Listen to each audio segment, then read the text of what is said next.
मेरे प्यारे मित्रों, आज हम लोग पढ़ेंगे अर्थमेटिक का रेशियो एंड प्रोपोर्शन, जो कि SSC, railway, bank, army, air force, navy और भी एग्जामों में, बिहार पुलिस, कई सारे राज्य पुलिस के एग्जामों में भी काफ़ी महत्वपूर्ण रखता है ये चैप्टर।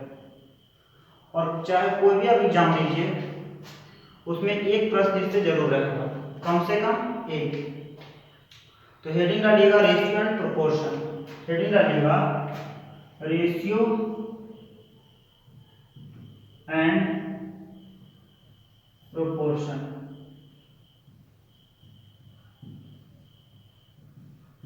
तो इसका मतलब होता है बाबू अनुपात और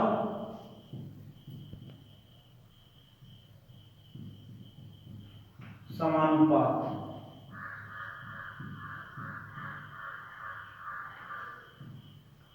देखिए अनुपात करने का मतलब क्या होता है?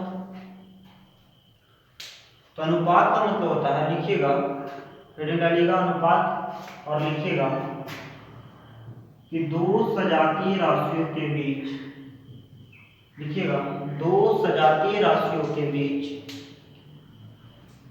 तुलनात्मक संबंध को अनुपात कहते हैं। क्या हम बोले? दो सजातीय राशियों के बीच तुलनात्मक संबंध को अनुपात कहते हैं। दो सजातीय, सजातीय कहने का मतलब कि दोनों जो टर्म होगा एक ही चीज का होगा। जैसे कि हम बोले कि 3 kg, तो इधर भी हमको क्या चाहिए? 500 ग्राम लिख सकते हैं, इसलिए कि दोनों जो यूनिट है बाबू, ये ग्राम जो है ये भी वेट का है और केजी भी क्या चीज का है? तो वेट का है। तो लिख सकते हैं, इससे किसको हम लोग चेंज करके केजी को ग्राम में चेंज कर सकते हैं, इस ग्राम को केजी में चेंज कर सकते हैं, इस तरह से लिख सकते हैं। तो ये जो दोनों यूनिट है एक ही चीज है, समान है, क्या चीज का? तो वेट का। तो इस तरह से लिखेंगे। ऐसे नहीं लिख सकते हैं कि 3 kg और 4 किलोमीटर, तो ये अनुपात नहीं हो सकता है। तो हम डिफिनेशन में बोले बाबू क्या कि दो सजातीय राशि, तो जो राशि है ये केजी और ये क्या चीज है? सॉरी, यहाँ हम बोले किलोमीटर बाबू, तो ये नहीं होगा। अगर केजी होगा तो होगा, केजी और किलोमीटर तो दोनों राशि जो है सजातीय नहीं है, एक ही नहीं है, जिसके कारण ये नहीं होगा। और ये दोनों, एक केजी में एक ग्राम में है, तो दोनों जैसे कि वेट का ही है, तो ये हो सकता है।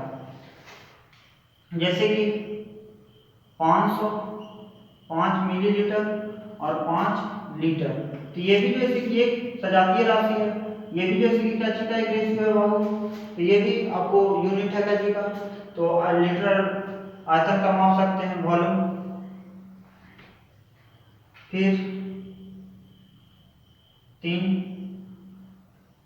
मीटर और 300 किलोमीटर, तो इसको भी एक समान रेशियो में मान सकते हैं, इसलिए कि ये भी डिस्टेंस का यूनिट है और ये भी क्या चीज का है? तो डिस्टेंस का। लेकिन अगर आप बोलिएगा कि 5 किलोमीटर और 300 मिलीलीटर, तो ये कतई नहीं हो सकता बाबू, इसलिए ये डिस्टेंस का और ये वॉल्यूम का हो गया एक तरह से। तो हम बोले क्या? दो सजातीय राशि, तो दो सजातीय राशि जब रहेंगे तभी जो है इसकी समानुपात बनेगा। तो जैसे कि आप समझ गए होंगे आप लोग, इसको हम लोग पढ़ेंगे कैसे? तो सिंपल भाषा में हम एक लिख रहे हैं, मान लीजिए कि A:B, ये क्या है? अनुपात है। और इसी को हम लोग क्या पढ़ते हैं? अनुपात। इसी को क्या पढ़ते हैं? अनुपात। और इसी को क्या बोलते हैं? रेशियो। तो इसका मतलब होता है बाबू कि A/B, ये भी क्या है? रेशियो नहीं है। तो इसको नोट कर लीजिएगा और ये समझे होंगे आप। अब हेडिंग डालिएगा बाबू समानुपात। क्या डालिएगा? समानुपात। तो लिखिएगा, इसका डेफिनेशन लिख लीजिए, चार सजातीय राशियों के बीच, चार सजातीय राशियों के बीच तुलनात्मक संबंध को, चार सजातीय राशियों में प्रथम राशि और द्वितीय राशि का अनुपात, प्रथम राशि और द्वितीय राशि का अनुपात तथा तृतीय और चतुर्थ राशि के अनुपात, तृतीय और चतुर्थ राशि के अनुपात के बीच तुलनात्मक संबंध को समानुपात कहते हैं। देखिए वो डिफिनेशन में क्या बोले, ये अनुपात जब भी पढ़ेंगे हम लोग तो समान राशि का, उसी तरह से समानुपात बोले कि चार सजातीय राशियों के बीच तुलनात्मक संबंध को ही समानुपात बोलते हैं। तो इसमें जो राशि होगा चारों वो एक ही होगा। हम लिख करनी है ए बी सी और डी। तो डिफिनेशन में हम लिखवाना होगा क्या कि प्रथम राशि और द्वितीय राशि, तो प्रथम राशि ए और द्वितीय राशि बी, तो दोनों का अनुपात, और तृतीय राशि और चतुर्थ राशि के अनुपात के बीच तुलनात्मक संबंध को, ये तुलनात्मक संबंध को क्या बोलते हैं, समानुपात। इसी को नहीं लिखना बाबू, समानुपात, इसी को भाषा के रूप में लिखना है। तो बोले थे कि प्रथम राशि और द्वितीय राशि तथा तृतीय राशि और चतुर्थ राशि के बीच अनुपात के तुलनात्मक संबंध को क्या बोलते हैं, समानुपात। और अभी जस्ट देखिए बाबू इसमें बताया था अनुपात का कि A/B, तो इसका मतलब बोले थे कि A बाई B, तो उसी तरह से यहाँ भी हो जाएगा कि A बाई B और is equal to C by D। और इसका मतलब भी जानते हैं कि AD बराबर BC। अब इतना तो जानकारी होगा, तो क्रॉस मल्टीप्लाई करते हैं इस तरीका में, तो इसको लिख लीजिए, अनुपात समझ गए और समानुपात। अब देखिए इसके बाद तो अनुपात कई प्रकार के होते हैं।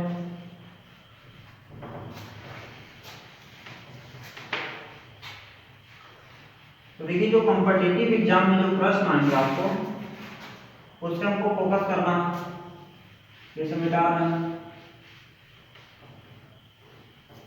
इतना बात याद रखिएगा कि जब भी अनुपात लेंगे तो समान राशि का लेंगे, कभी भी दूसरे राशि नहीं ले सकते हैं। अगर इधर केजी है तो उधर भी क्या रहना चाहिए, केजी। कुछ बच्चों को डाउट रहता है कि सर बॉयज और गर्ल्स का रेशियो कैसे लिख देते हैं, बॉयज और गर्ल्स ये तो दो अलग अलग है, तो फिर इसका रेशियो आप कैसे लिख देते हैं कि 3:4, 9:7, इस तरीके से क्यों लिखते हैं। तो देखिए आप उसको समझिएगा कि इसलिए लिखा जाता है, ये दोनों अलग अलग यूनिट है, दोनों अलग अलग है, बॉयज है और ये क्या है, गर्ल्स है। लेकिन ये जो दिया हुआ रहता है वो नंबर दिया हुआ रहता है, क्या दिया हुआ रहता है, नंबर। तो जो राशि है वो क्या चीज में है, नंबर में, मतलब संख्या में। तो संख्या तो दोनों के लिए सेम हो गया ना यूनिट, इसलिए इसको लिख रहे हैं ना कि हम बॉयज और गर्ल्स का, ये नहीं लिख रहे हैं कि बॉयज और गर्ल्स का रेशियो, हम लिख रहे हैं कि बॉयज का संख्या कितना है 3 और गर्ल्स का संख्या कितना है 4। जैसे कि प्रश्न में देगा कि मैंगो, आम और अंगूर, आम या बनाना, तो इस तरह से देगा, तो इसका नंबर दे रहा है आपको, इतना ध्यान रखिएगा। ये नहीं कि सर तो बोले थे कि जब भी देगा तो समान राशि देगा, तो समान राशि कहाँ है, तो मैंगो है, बनाना है, तो कैसे होगा, गलत है। नहीं, तो गलत नहीं, इसका नंबर हम बोल रहे हैं, क्या चीज, संख्या में ये बोल रहे हैं कि आम की संख्या का आम और केला की संख्या में अनुपात 3:4 है, ये बोला जाता है, न कि आम और केला का अनुपात 3:4 है, ये नहीं। जब भी प्रश्न देगा तो क्या चीज संख्या में देगा, तब अनुपात हम लिख रहे हैं। नंबर दोनों के लिए क्या है, तो नंबर दोनों के लिए हो गया यूनिट सेम, समझे बात। तो ये डाउट क्लियर हो गया होगा। अब देखिए प्रश्न इस तरीका से देगा, इसको लिखिएगा, जैसे बोला कि 2:3b:5c, तो बोलेगा कि A:B:C बराबर 1। समझिएगा इस बात को कि A:B:C बराबर 1। तो बोलिएगा कि सर यहाँ पे तो A दिया है, B दिया है, C दिया हुआ है, तो नहीं। देखिए कभी भी अनुपात में गुना के रूप में दिया हुआ, मल्टीपल्स के रूप में, तो उसका अनुपात जब भी निकालना होता है तो जिसका अनुपात निकालना उसी को क्या करते हैं लोग, नेगलेक्ट करते हैं, और बाकी जो बच गया उनके कोएफिशिएंट को, जिसको निकालना वो क्या करेंगे, नेगलेक्ट करेंगे, और बाकी जो बच जाएगा उसके कोएफिशिएंट का गुणनफल, तो 5×1=15, उसी का क्या आएगा आपको बाबू, माना जाएगा। हमको b को निकालना है तो b को क्या करेंगे, नेगलेक्ट करेंगे, और बाकी बचे हुए का कोएफिशिएंट का मल्टीपल, तो 5×10। और c का निकालना होगा तो c को क्या करेंगे, नेगलेक्ट करेंगे, जो बाकी बचा उसके कोएफिशिएंट का मल्टीपल। और ये कटने लायक है तो इसको काट के छोटा कर देंगे, अगर नहीं कटने लायक है तो वही उसका क्या हो जाएगा, आंसर हो जाएगा। फिर देखिए जैसे कि इस तरह से दे दिया कि 3A:7c, और बोलेगा कि A:C का रेशियो क्या होगा। तो देखिए यहाँ पे तो जिसका निकालना होगा उसी को क्या करेंगे, नेगलेक्ट, तो बच गया कितना, केवल 7 बचा, इसलिए 7 हो जाएगा। और सी के निकालना है तो सी को नेगलेक्ट किया तो बच गया कितना कोएफिशिएंट, तो 3 हो जाएगा। बात को समझे? एक प्रश्न और देखिए, जैसे कि अगर हम बोले कि 3a is to 4b is to 9c, तो a is to b is to c बराबर 1। तो समझिएगा, अभी जस्ट बोले तो जिसको निकालना उसको क्या करेंगे, नेगलेक्ट करेंगे, तो 9 चौके 36। अब b को निकालना है तो 9 3 27। अब c को निकालना है तो 4 1 12। अब देखिए बाबू यहाँ पे तो ये कटने वाला आ गया ना, तो इसको क्या करेंगे, काट के हम लोग छोटा कर लेंगे। तो देखिए यहाँ पे 3 से 3 चौके 12, 3 9 27 और 32 1 36। इसका रेशियो कितना हो जाएगा, 12:9:4। या इसको इस तरह से देखिए प्रश्न पूछ सकता है, जो कि हम लोग भाषा के रूप में जब प्रश्न देगा तो इसका ज्यादा इस्तेमाल होता है डायरेक्टली, जैसे कि एमटीएस 10th लेवल के एग्जाम में ज्यादातर प्रश्न ये सब पूछे जाते हैं इस तरह से डायरेक्ट। फिर देखिए अगर प्रश्न दे दिया आपको a is to b is to c 1/2 1/3 और 1/4, तो देखिए ये बात और ये दोनों बात क्या है, आपस में सेम है। तो इसको भी उसी तरीका से निकालेंगे। तो क्या करेंगे कि जब अंश में सेम डिजिट हो 1 हो तो उस स्थिति में जिसका मान निकालना रहेगा उसी को क्या करेंगे, नेगलेक्ट करेंगे। तो 4 1 12। फिर b के निकालना तो b को नेगलेक्ट कर दिए, 4 2 के 8 और c को निकालना तो c को क्या करेंगे, नेगलेक्ट कर 3 2 के 6। समझ में आ रहा हो? या देखिए इसी को और एक तरीका होगा, तो क्या करते हैं कि नीचे वाला को क्या निकाल देते हैं, एलसीएम कितना हो जाएगा, तो 12। अब देखिए तो नीचे वाला से क्या करते हैं, डिवाइड, तो 2 6 के 12 और 1 गुने 6 तो कितना हो जाएगा 6। फिर देखिए यहाँ से 3, तो 3 चौके 12 तो 1 से तो 4। अब देखिए 12 तो 4 से कटा कितना बार में 3 बार में, 1 गुने 3 तो 3 हो गया बाबू। अब देखिए तो बोले कि सर यहाँ पे तो यार हम बोले थे, बार बार बोल रहे हैं कि अगर कटने लायक रहेगा तो उसको काट के क्या करेंगे, छोटा कर देंगे। तो 2 3 1 6 2 चौके 8 और 2 चौके 2 छक्के 12। देखिए यहाँ पे भी वही सेम बात है, यहाँ पे भी यही सेम बात, विथ एलसीएम और ये डायरेक्ट हो गया वो। एक और देखिए, अगर प्रश्न आपको दे दे कि a is to b is to c बराबर 2/3 3/4 5/6, तो बोलेगा कि a is to b is to c बराबर 1। तो इस कंडीशन में क्या करेंगे कि जिसका मान निकालने के लिए बोला, तो ऐसा नहीं कि a का तो मान दिया हुआ था, b का तो मान दिया हुआ था, c का तो मान दिया हुआ था, तो फिर a b c का वही मान हो जाएगा। तो नहीं, कभी भी अनुपात जो है कि फ्रैक्शन के रूप में संभव नहीं है। अगर फ्रैक्शन के रूप में अनुपात दिया हुआ है तो उसका मान कभी बाबू संभव नहीं है। तो क्या करते हैं कि फ्रैक्शन को चेंज करने के लिए, तो यहाँ पे भी क्या दिया हुआ था, फ्रैक्शन के रूप में दिया हुआ था, तो बोल सकते थे कि एक तो 1/2 1/3 1/4, तो उस तरह से नहीं होता। तो क्या करते हैं हम लोग, तो बताया पीछे कि नीचे वाला को क्या कर लेते हैं बाबू, कैल्शियम कितना हो जाएगा, तो 12। और नीचे वाला से क्या कर रहे थे, यहाँ पे देखिए, यहाँ पे नीचे वाला में क्या कर रहे थे, भागा दे रहे थे, ऊपर वाला से क्या कर दे रहे थे, मल्टीप्लाई कर दे रहे थे। इतना तो मालूम होगा सभी को कि 3 चौके तो 12 और 4 दूनी के तो 8, तो a का मान कितना आ गया बाबू, तो 8 4 के 1 12 3 और 3 के 9।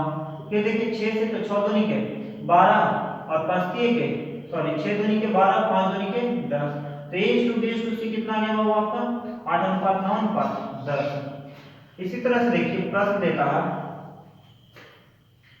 कि a/3 b/4 और c/5, तो a is to b is to c बराबर 1।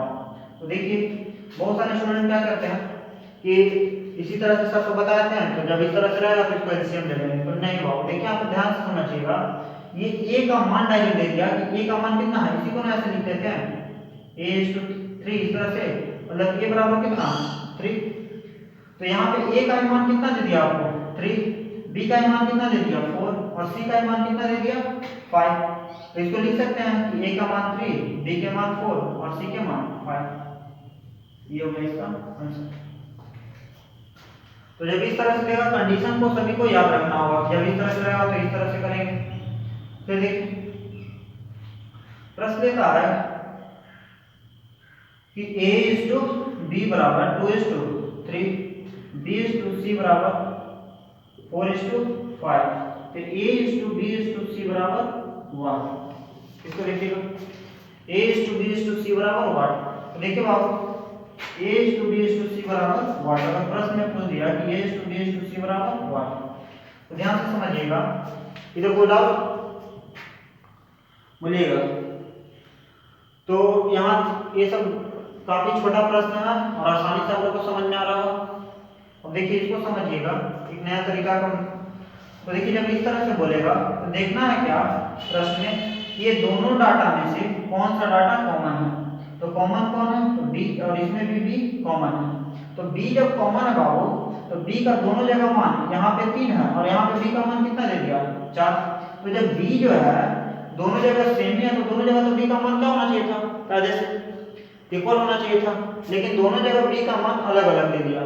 तो उस कंडीशन में क्या करेंगे तो जो डाटा इक्वल होगा तो बी दोनों में इक्वल है तो उस दोनों के कोएफिशिएंट से एक दूसरे में क्या करेंगे मल्टीप्लाई कर देंगे। कहने का मतलब क्या हुआ कि ये 3 से इस पूरे में मल्टीप्लाई करेंगे और इस 4 से इसमें पूरे में मल्टीप्लाई करेंगे। तो देखिए यहाँ से ये 4 दूनी के 8 इस तरह से दिया हुआ होगा। एक बार देखिए यहाँ पे a is to b is to c आपसे पूछ रहा है a is to b is to c बराबर 1। तो देखिए जो इसका कॉमन है तो इस 4 से इसमें मल्टीप्लाई और इस 3 से उसमें मल्टीप्लाई। तो 4 दूनी के 8 और 4 के 12 और इस 3 से देखिए इसमें मल्टीप्लाई कर रहा है तो 4 के 12 4 के 12 और 3 5 15। तो देखिए b का दोनों जगह मान क्या हो गया इक्वल हो गया। यहाँ से 4 दूनी के 8 और 4 के 12 देखिए b का दोनों जगह मान क्या हो गया इक्वल हो गया। अब देखिए तो a का मान कितना आ गया मेरा तो 8 और b का मान कितना आ गया बाबू 12 और c का मान कितना आ गया तो 15। ये दोनों क्या हो गया इक्वल। एक और एग्जांपल देखिए समझिए अच्छा से p is to q 2 is to 3 और p is to r बराबर 3 is to 5। तो ध्यान से समझिएगा इस बार क्या हो गया तो p दोनों में क्या हो गया कॉमन हो गया। p दोनों में कॉमन तो p के कोएफिशिएंट से दोनों में क्या करेंगे मल्टीप्लाई करेंगे। तो 3 से यहाँ से देखिए ध्यान से 3 दूनी के 6 और 3 तरीके 9। अभी इस 2 से इसमें मल्टीप्लाई 2 3 के 6 और 2 बचे 10। देखिए p का दोनों जगह मान क्या हो गया इक्वल हो गया। पूछा जा रहा था आपसे क्या कि p is to q is to r बराबर 8। तो देखिए p is to q कितना गया तो p का मान कितना गया होगा 6 q का मान कितना गया तो 9 q का 9 और r का कितना गया होगा तो 10। कटने लगा तो नहीं। तो ये क्या हो जाएगा इसका आंसर। इसको नोट करिएगा।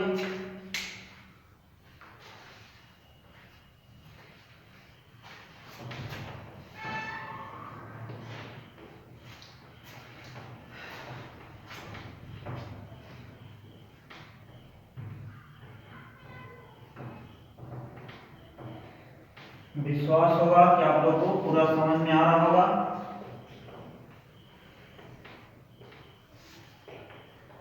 और ये सारे प्रश्न 10th लेवल के एग्जाम में मैक्सिमम पूछे जाते हैं। फिर देखिएगा और इन सभी प्रश्नों का जो भी हम बता रहे फॉर्मेट उन सभी प्रश्नों का ज्यादातर इस्तेमाल किसमें होगा तो जो हम लोग भाषा पे आधारित प्रश्न पढ़ेंगे रेशियो के तो उसमें सबसे ज्यादा यूज होता है। और ऐसे देखिए बाबू समझ जाइए कि रेशियो और प्रोपोर्शन जो चैप्टर होता है वो आपको पूरा अर्थमेटिक का रीड है समझे। अगर आप चैप्टर नहीं समझ में आया तो समझिए कि हर एक चैप्टर में आपको थोड़ा प्रॉब्लम रह जाएगा। इसलिए हमारा कहना है कि इस चैप्टर को बहुत बारीकी से हम पढ़िए और जहां भी डाउट हो तो उसको पूछिए मैं बताऊंगा। फिर से देखिएगा कि बोल दिया कि A/B 3:5, B/C 4:5 और C/D 3:4। तो देखिए अब क्या बोल दिया कि A/B/C/D बराबर 1। ध्यान से समझिएगा कि A और B, B C, C D। तो देखिए यहाँ पे कॉमन क्या है, तो इसमें भी B है और इसमें भी क्या है B, तो इसके B से इसमें मल्टीप्लाई और इसके B से इसमें मल्टीप्लाई, ये ना बार बार हम बोल रहे हैं। तो देखिए यहाँ पे तो 4 के 12 और 5 के 5 के 20। अब देखिए 5 बचे 25, समझ ना बात। यहाँ से गुना किए इसमें तो 4 के 12 और 4 बचे 20 और 5 बचे 25, समझ गया होंगे। फिर देखिए अब A B C आ गया मेरे पास, तो C यहाँ पे भी है और C यहाँ पे भी है, यही ना है बाबू, देखिए समझिए बात को, A B C। अब C यहाँ भी है और C यहाँ भी है, तो इस C से क्या करेंगे, इस टोटल में मल्टीप्लाई और इससे इसे उसमें पूरे में मल्टीप्लाई करेंगे, बचा हुआ जो पार्ट है। तो देखिए यहाँ पे तो 3 से तो बढ़ती है 36 और 20 के 60 और 25 है 75 और इस 25 से 4 में गुना करेंगे तो 25 चौके 100 और कटने लायक होगा तो इसको काट के क्या करेंगे, तो छोटा कर लेंगे। तो देखिए यहाँ पे ये कटेगा, तो देखिए 32 के 36 12 25 60 और ये नहीं कटेगा 12 से, आपको 5 से नहीं कटेगा, 3 से नहीं कटेगा, मतलब कि A/B/C/D बराबर 1। ये इसका क्या हो गया आंसर। देखिए इसको और जैसे कि सरल तरीका से अगर बनाना चाह रहे हैं तो 3:5, तो B से फिनिश हुआ, तो B से क्या है स्टार्टिंग है मेरा, तो इसी को क्या करेंगे उसके सामने लिख देंगे इस तरीका से। तो 4 3 जा, देखिए इसका गुना इससे, तो 4 3 जा बाबू 12 और 4 5 जा 20 और 5 5 जा इसका गुना इससे, सामने वाला को सामने से और आगे वाला को आगे से और लास्ट वाला को फिर लास्ट से, तो 5 बचे 25। ये भी C आ गया, मैंने कटने लगा है तो नहीं, तो छोड़ देंगे। C/D आया तो 3:4। हम क्या बोल रहे हैं कि आगे वाला को आगे से करते रहना है मल्टीप्लाई, आगे वाला को आगे से और सामने वाला को सामने से करना है और फिर लास्ट वाला को लास्ट से क्या करना है, तो मल्टीप्लाई करना होगा, मल्टीप्लाई आगे वाला को आगे से, सामने वाला को सामने से और लास्ट वाला को लास्ट से। तो 3 से तो बढ़ती है के 36 और 20 के 60 और 25 के 75 और 25 चौके 100। सॉरी, तो सभी को समझ में आया होगा। इस तरह के काफी प्रश्न एग्जाम में पूछे जाते हैं, तो इसको बहुत बढ़िया से समझिएगा। क्या, तो कॉमन, अब जो मैक्सिमम एग्जाम में पूछ रहा है इस तरह से डायरेक्ट नहीं पूछ रहा बाबू, क्या बोल रहा है कि P/Q 3:7 और ये P/R 5:3 और R/S is equal to 2:3। तो अब पूछ दे रहा है कि P/Q/R/7 बराबर is equal to what। तो देखिए अब यहाँ पे क्या गलती होता है कि बच्चे लोग ध्यान नहीं दे पाते हैं और इस बात को याद रखते हैं कि आगे वाला को आगे से और लास्ट वाला को लास्ट से, सामने वाला को सामने से गुना कर देना है। लेकिन ये अब देखिए पैटर्न को इस पैटर्न पे तो नहीं ना दिया है, तो पैटर्न पे ध्यान दीजिएगा कि P और P क्या है, कॉमन है। इससे हम दोनों तरीका बता रहे हैं, इसलिए कि ज्यादातर एग्जामों में क्या कर रहा है, इस तरह से पूछ दे रहा है। तो देखिए तो क्या करेंगे हम लोग, ध्यान से देख लेंगे फट से पहले। तो देखिए क्या कॉमन है, तो P कॉमन है फट से। तो देखिए कितना, तो 5 से, तो 5 के 15 और इस 3 से उसमें मल्टीप्लाई, तो 3 बचे 15 और सॉरी 5 7 35 हो गया और 3 से, तो 3 बचे 15 और 3 तरीके 9। देखिए PQR यहाँ से आ गया, तो 15 35 और 9 कटने लगा तो नहीं, तो P/Q/R निकाल लिया हो गया। अब देखिए R इस तरह पे अरेंज है मेरा ऑलरेडी, तो 2 से इसमें मल्टीप्लाई और 9 से उसमें मल्टीप्लाई करेंगे। तो देखिए 15 दूनी 30 और 35 दूना 70 और 9 दूनी 18 और 9 तरी 27। समझो के बात को। इस 2 से इसमें पूरे में मल्टीप्लाई करिए, इस 9 से दोनों में मल्टीप्लाई कर दिए। तो अब देखिए आप कटने लायक है, तो इसको काट के क्या करेंगे, छोटा कर देंगे, और नहीं कटने लायक है तो इसको छोड़ देंगे। तो देखिए आप 3 से कटेगा, 3 से कटेगा, 3 से कटेगा, लेकिन ये नहीं कटेगा। 9 से कटेगा, 9 से कटेगा, लेकिन ये सब नहीं कटेगा। 10 से कटेगा, लेकिन एक ही टेबल से कटना चाहिए रेशियो, इसको ध्यान दीजिए। तो प्रश्न में ध्यान देना है क्या, इस बात को कि कॉमन कौन सा टर्म है। तो कॉमन होगा, अगर इस तरह से डायरेक्ट दिया है सीरियली वे में, तो इस तरह से क्या करेंगे, आगे वाला को आगे से, सामने वाला को सामने से, लास्ट को लास्ट से गुणा करेंगे। और पैटर्न नहीं दिया हुआ है सेम पैटर्न में, तो उस कंडीशन में क्या करेंगे कि जो कॉमन है उसके से क्या करेंगे, उसके कोएफिशिएंट से इसमें मल्टीप्लाई और इसके कोएफिशिएंट से इसमें मल्टीप्लाई। तो उसके बाद एक सीरीज बन जाएगा, और फिर सीरीज बनने के बाद देखेंगे कि अगर फिर कॉमन नहीं है तो फिर जैसे कि उसी से जिसका कॉमन होगा उससे क्या करेंगे, मल्टीप्लाई करेंगे। और नहीं तो सीरीज बन गया है तो फिर आगे वाला को आगे से और लास्ट वाला को लास्ट से, और सामने वाला को सामने से गुना कर देंगे। तो लिखिएगा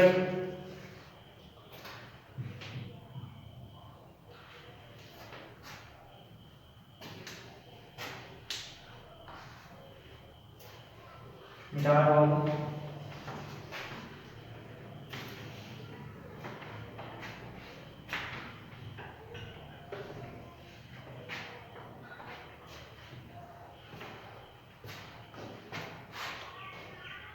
देखिए लिखिए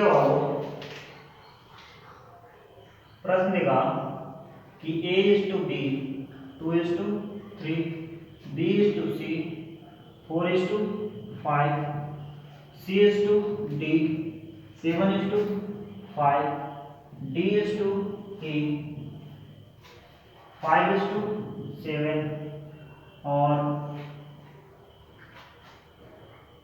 E:8 3/2। जब इतना लंबा प्रश्न देगा तो A:B:C:D:E:F निकालना काफी डिफिकल्ट होगा। तो डिफिकल्ट कुछ नहीं है, देखिए एक सीरीज में दिया हुआ है तो हम बोले थे A:B:C निकालेंगे, फिर C:D निकाल देंगे, फिर D:E, इस तरह से जो बताया उस तरीके से। लेकिन जब इस तरह से लंबा प्रश्न दे देगा तो आपको जब भी प्रश्न देगा तो इस तरह से मैक्सिमम पूछा है एग्जाम में, काफी बार एसएससी रेलवे के एग्जाम में पूछा है। तो देखिएगा A:8 मतलब फर्स्ट क्या पूछ दिया, लास्ट। तो जब फर्स्ट लास्ट पूछ देगा तो उस कंडीशन में क्या करेंगे देखिएगा, और बढ़िया से समझिए इसको आप। तो देखिए जब भी इस तरह से बोल देगा प्रश्न में, और मैक्सिमम बार पूछा है प्रश्न में SSC railway bank Bihar police दरोगा, तो देखिए 2/3 इसका मतलब यही था ना, इसका मतलब 4:5, इसका मतलब 7:5, और ये 5/7 लीजिए और 3/2 लीजिए। अब देखिए क्या क्या कटने वाला है, तो कटने वाला 5 से 5, 7 से 7, 2 से 2 और 3 से 3 और 2 से 2, बच गया क्या, तो 4:5। यही इसका क्या हो जाएगा आंसर। समझ में आया सभी को। जब एक सीरीज में दिया हुआ रहेगा तभी, जब सीरीज में दिया होगा तभी इस तरह से A B B C C D D E A और A:8 पूछ देगा तब क्या करना है, इस तरीका से हम लोग को अप्लाई कर देना और काफी कम समय में इसको बना देना। और काफी बार प्रश्न पूछा होगा, इसलिए ध्यान रखिएगा। तो नोट करिए जल्दी।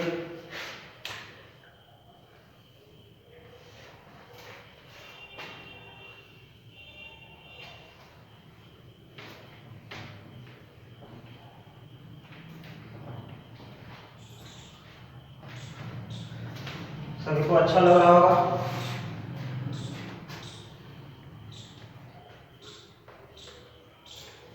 एक और प्रश्न लिखिएगा, P:3, 3:5, Q:R, 5:7 R:8, 9:2 और S:T 2:9 T:U 7:5। तो बोल देगा प्रश्न क्या, कि T/T बराबर 1, तो काफी कम समय में क्या करना है, तो 3/5 लिखना भी नहीं है, डायरेक्ट यहीं पे देखना है कि कौन रेसिप्रोकल है, दूसरे को काट देंगे वहीं पे डायरेक्ट।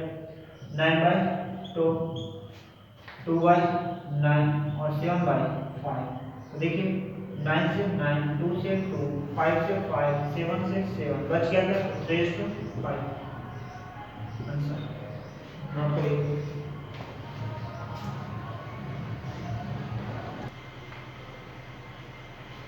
तो लिखिए, चलिए अगला देखिएगा आप।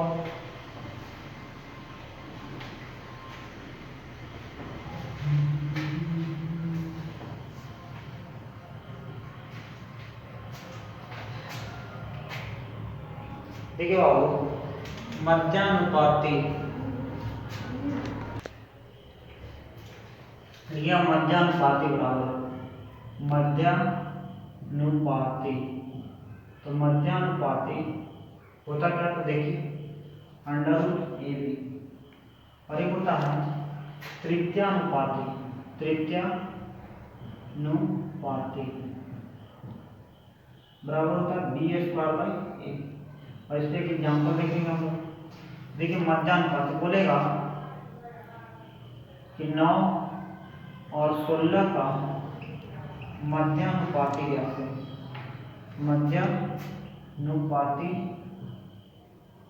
ज्ञात करें। जब इस तरह से देगा तो इस फॉर्मूला को उसको क्या करेंगे बाबू, सेटअप करेंगे।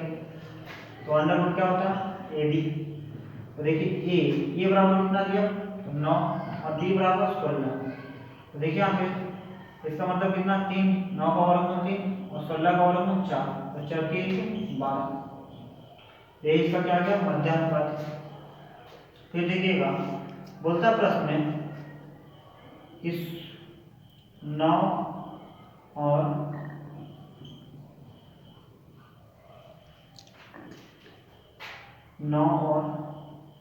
15 का तृतीयानुपाती ज्ञात करें, तृतीयानुपाती ज्ञात करें। तो इसके लिए फॉर्मूला है पता होगा और उसको लिखिएगा फिर, और B² A तृतीयानुपाती बराबर, तो B का मान ये है आपको, और B ये, तो तृतीयानुपाती तो 15 गुने 15 और बटा में कितना 9, तो 3 तरीके 9 और 3 25 15 और 3 25 15, तो 5 25 25, इसको लिखिए। देखिए इसमें पूछता होगा जी कि 3, 5 और 15 चतुर्थ पद ज्ञात करें, चतुर्थ पद ज्ञात करें।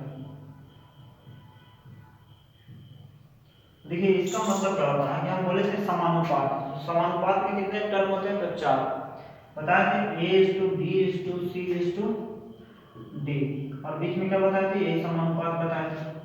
तो इसमें क्या बोला कि प्रथम पद दिया हुआ, द्वितीय पद दिया हुआ, तृतीय पद दिया हुआ, चतुर्थ पद आपसे क्या पूछ रहा है। तो देखिए यहाँ पे भी उसी तरीके से चतुर्थ पद A, B, C और D, मतलब कि A बराबर कितना दे दिया, तो 3, और B बराबर कितना दे दिया 5, और C बराबर कितना दे दिया 15, और D बराबर आपको मालूम नहीं है।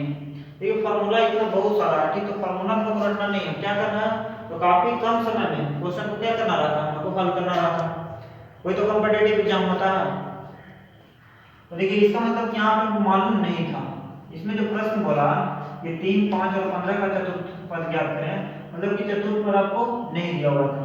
तो देखिए जिसका तो हम बताए थे कि पहली गुने चौथी और दूसरी गुने तीसरी बताए, या इसी का मतलब बताए थे कि 3/5 और 15 नहीं कुछ मालूम है तो एक तो तिरछा तिरछी क्या कर दिए थे, तो गुना किए थे वैसे भी, और नहीं तो डायरेक्ट ऐसे कर सकते हैं, समय को बचत करना है बस हम बोलिए। तो क्या करेंगे, तो 3 25 15 और 5 25 25, तो चतुर्थ पद कितना आ जाएगा वो, तो 15 ही आएगा। समझे होंगे बात। इसी तरह से देखिए पूछता है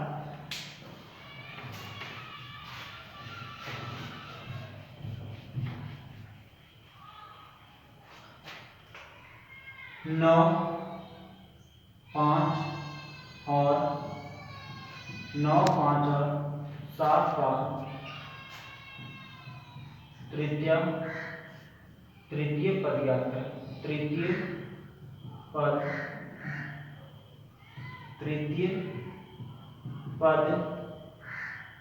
ज्ञात करें।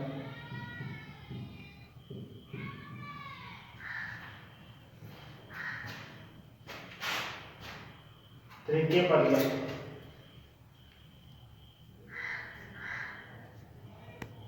पद ज्ञात करने के लिए बोला है। इसमें क्या चाहिए? तृतीय पद।